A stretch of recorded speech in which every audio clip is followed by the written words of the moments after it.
Welcome to the Red, White, and You podcast. Tommy Daniels alongside my broadcast partner of 10 years, the one and only Maurice Fitzgerald. And what an honor it is to have along with us tonight one of the greatest players to ever wear an Allen American sweater and the winningest postseason goalie in the ECHL, the one and only Riley Gill. Hey, Riley. Hey, guys. Good to be here. Well, great to have you here. I know it's a big week for you. I know you've got to be pumped up. We've talked about it over the last couple months, and let's just go back to that time when you found out that the Americans were going to retire your number 30 and honor you. What was going through your mind?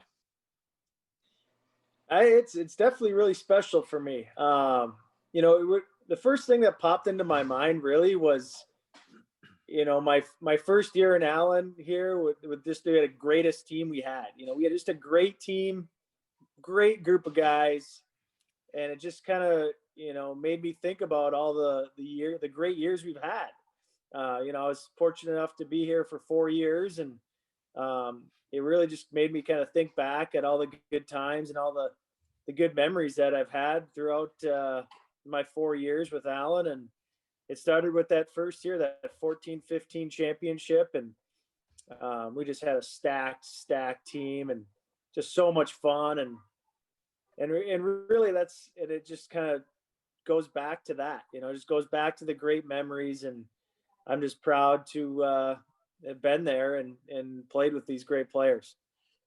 Well, Tommy and I have kind of made the joke, and being a Gary Steffes has retired his jersey, his number, and he came out of retirement. So I was joking to saying, now that we get Riley's jersey is going to be retired, his number is going to be retired, maybe we get to see Riley back out on the ice in the future. I know that's not the case, but I just had to throw that out there because it'll be a lot of fun to see you back out there. So maybe you can come out in an alumni game in the future, though, if not obviously during ECHL action. Yeah. Gary keeps himself in great shape, and he was one of the rare circumstances that could come out of retirement. He's just a great guy, great player, and he's one of the guys that I think of when you talk about championships in Allen, and it's hard to not talk about Gary Steffes. Great guy and great player. Like even back that first year, Tommy, I'm sure I think Gary almost scored 50 goals. That he did. First year in 14-15, and it's just amazing how many goals he scored, and just all these players. We could talk about all these players that we've played with, or I've played with the last 4 years in my career, and it's just it's pretty crazy. And that first year 14-15, when we had, I think it was for a while, we had Chad Costello, Jack Combs, and Gary Steffes on a line. That had to be one of the best lines in ECHL history. I think Jack, he was with our team for about 15 games. I think he had like 35 points in 15 games, and that was just a fun time. And you're right too. Boy, what a memory. 44 goals for Gary and Allen, and 6 up in Milwaukee, 50 on the nose for him that year. And you're right, Riley. Those were special teams. And, we had fun, Maurice and I, watching the replay of the 2016 championship just a month or so ago over at iPick. And what I forgot about is how many spectacular saves you made that night. I mean, they outshot us badly in that game, but man, you were on it that night. You could tell how badly you wanted to win. You were not giving up an inch. And I remember even hearing their broadcaster say, what do we have to do to beat this Gill guy? Yeah. Playoff hockey is just momentum swings after momentum swings, and I think we were down in that series 2-1 to Wheeling, and they had the momentum going into their building, and I believe we won 2 games in overtime. And when we went up 3-2, I did not want to give any momentum back to Wheeling and going into that game 7. And I knew game 6 was big, and we played well. I think we got off to a great lead, which you want to do in playoff hockey, and I was able to hold down the fort there, and Wheeling threw the kitchen sink at us there in the third period, and we were able to hold them off. But yeah, both championships, 15 and 16. We had some tough times. We had our backs were against the walls many times, and just how everybody responded on our team, and and just the way we won was just adding to the greatness of those championships for sure. Yeah, there were times you guys would put yourselves against the wall and you were the comeback kids, that's for sure. Now, in the locker room, what did you say, if anything, in between periods during these games? I know some goaltenders tend to, sit on the side by themselves and kind of just be self-contained in their own world. Did you get vocal with the guys in the locker room? I know on the ice you would get vocal with your defensemen and the opposing players as well, but in the locker room, did you speak up at all? Yeah, I definitely had my moments speaking up, trying to motivate the guys. I remember that 15 championship. We were down 3-1 against Ontario in the conference finals, and we were down going into the third period, and we were basically down to our last period of hockey. And I was just telling the guys, find some energy. You got to find it, you got to want it. And I think we ended up scoring 4 or 5 goals in that third period to bring it back to Allen, and then we ended up winning both games in Allen and going to the champion or the finals, the Kelly Cup finals there with South Carolina, and that went 7 games too. So just a special time, and winning back-to-back game 7s for a championship, just an incredible feeling. Just so many ups, highs and lows, in the game of hockey, especially for a goalie, like you're letting a goal and then your team goes up, and it's just crazy when you think back about what you actually went through to win those championships. So special time for me, and things that I'll remember for the rest of my life for sure. Born January 1 of 1985 from Minnesota. So you got a birthday coming up here, Riley, a few weeks down the road. So I like to say 25 again. At least that's what I'm saying these days about me when people say, "Hey, how old are you there, Daniels?" It's got to be special when you stop and think about, when you played for the Texarkana Bandits in the North American Hockey League back in the day, and you had some pretty good teammates on that team as well. Chad Costello at the time playing in the North American League with Wichita Falls. Did you ever in your wildest dreams imagine that someday that you would be honored somewhere at center ice with your number 30 going up to the rafters? That to me has got to be one of the most special moments. It's like guys that go to the Hall of Fame, right? I mean, they say they never think that that's going to happen. Basically, what we're saying to you is your number is going to the Allen Americans Hall of Fame. Did you ever think that would happen back in the day? Did you ever realize you get to this point where, we'd be honoring you one night? Definitely not. That's definitely not something you think about it. Some people's goals, but getting a jersey retirement number, it's just up there.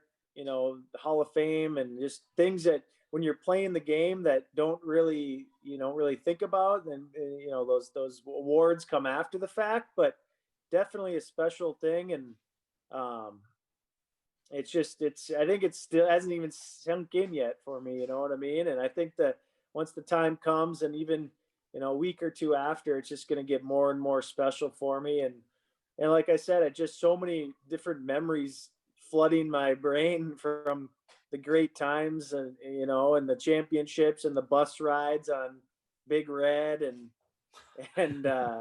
just all these little memories that come back throughout the seasons that we've had. And it's that all that together just makes it special. And even just my professional career as a whole, it's just the stories I could tell you guys is makes you chuckle once in a while too. So definitely a fun career that I had. And I really played with some great guys, and my first championship in Reading in 2013, that team was incredible. It just stacked full of great players. And I know the NHL and the Stanley Cup teams, they a lot of ECHL players get represented on those Stanley Cup championship teams. And I'm surprised that more people don't make it up to the NHL from the ECHL, just because there's some good talent.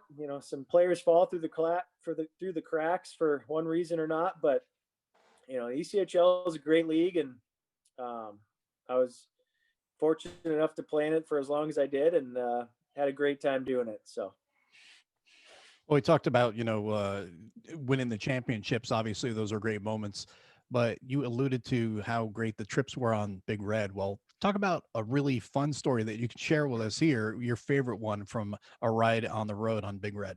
I got one for you, Riley, and I bet you I know where you're going. Well, there was some fun ones and there were some not so fun ones, put it Mhm. that way. Um, Believe it or not, I think probably one of the funnest ones that I was on was up to Brampton, Ontario. I think it was about a 28 or 30-hour bus ride Mm. with a stop at the border. Everybody's got to get out and do the old passport thing. And um, we had a really good team that year, won both games, and then back on the bus 30 hours back to Texas. And that was just a fun trip. I think we all, after 2 wins, everybody's in a great mood going home. And we had the band going in the front with Aaron Jens playing the guitar and everybody else kind of pitching in with different instruments. I think I had the salt shaker going and and yeah, it was just a great time and probably played into the early morning hours. So it was a good time. And yeah, believe it or not, I think now that I think of it, when we got home from Brampton, we actually 2 days later, I think we went out to Ontario, California, and had to play out there. But I think we flew out to California, so put some miles on that week. Went up to Ontario, back to Texas, then out to California and back. So just memories like that, just special and it'll stick with you. This is Riley Gill, of course, the legendary Allen Americans goaltender. He will be honored this Saturday night. It is Riley Gill night. His number 30 will go to the rafters. So excited for him and, his wife Angie and the boys. I remember when Jackson was little and Angie would send me pictures. She had to talk to somebody because she was so nervous. So she'd be texting me the whole game. Oh, Tommy, I can't take this. I'm so, we'd be in a tight game and there you'd be out there just as calm and cool as ever. She sent me the pictures of Jackson in goal, at home. You're making them saves while you were playing. I mean, those are such fond memories. And that's what I think about when I think about this Riley Gill night coming up this week and how we take you for granted that, we just always assume you're going to be there forever. Even though you had some amazing times, Riley, it seems like it went by so quickly. So a chance for you to, be honored in front of the fans again one more time and for both your boys to be there as well. I know that's got to mean so much to you. Yeah, it definitely does. And Jackson now he's just starting his own hockey career and loving it and just talking about it nonstop. And it really just brings back great memories for me growing up. And I started right around his age when I was 5 years old and just getting on the ice as much as possible. And it's just special to see, my kids want to do what their dad does and want to be like their dad and all that good stuff. And but when the night comes and I can have my two boys there and my wife Ange, and it's just going to be special to have everybody there because when you're playing and playing hockey, you're away from your family quite a bit, and then when you do get a couple days off, a lot of times you're sleeping or trying to catch up on rest or rest in the body, ice in the body or whatnot. And it's definitely a grind during the hockey season. We have the off season, but it's still different. So having the family there is definitely going to be special for me. So, what advice would you give to young and upcoming goaltenders? Any kids that want to, get in the position between the pipes? I mean, it's arguably one of the toughest positions in sports, if not the toughest. What would you recommend or advice that you would give to them in, in pursuit of becoming a goaltender? Yeah, goalie's definitely tough, and I do a little coaching here for Allen High School hockey. I do a lot of private lessons on the side, and so I've seen my fair share of goalies, coming up in all ages, and the big thing is just try and compete really hard. obviously you're going to let in some bad goals. You're going to have some great games. You're going to have some not so great games. That just comes with the territory of being a goalie.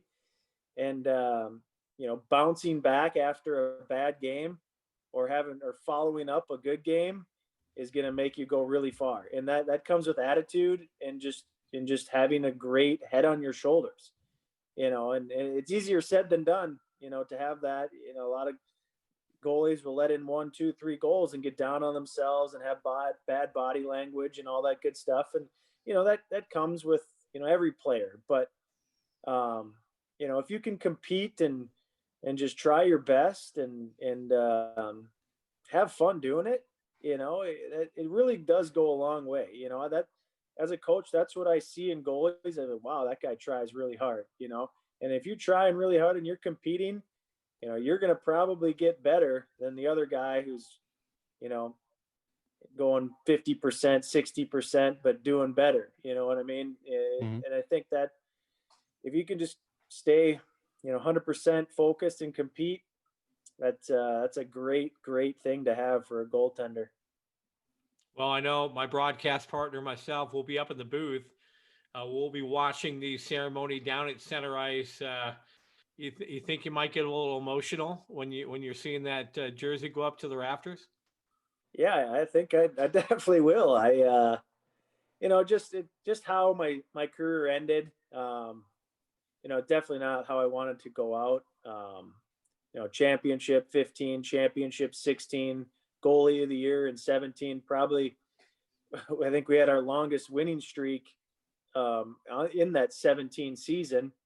And then I went out game 3 of that 18 season and never put the pads on after that. And yeah, I think, I'll definitely get some emotions and having everybody there and my family and all that good stuff. And like I said, when we talk about this stuff, a lot of memories come back, Tommy, a lot of Yeah. good ones. And it's just going to be a special night for me. It really means a lot to me. And I'm really grateful for you guys and the Allen Americans to honor me in this way. And I'm really looking forward to it, and it should be a great night. Well, I can tell you this from, broadcasting all your games when you were here in Allen, and Maurice right along, beside me. I'm very proud for you. I'm excited. You have a great family. I've known you and Angie now for, 5, 6 years. I consider you both great friends, and thankful to be a part of that night. And I know fans, you won't want to miss it. And remember, with social distancing and cutting back, limited tickets, so you don't want to miss this night. I know we've already sold a ton of tickets for the game on a Saturday. So go to the AllenAmericans.com website, get your tickets for this Saturday night at 7:05 when we'll honor Riley Gill. He's number 30, retired, overdue, long overdue. But tonight, or actually this Saturday night, will be a special night. Maurice, thanks for doing this. Riley, thank you for giving us a few minutes of your time. And buddy, we'll see you on Saturday.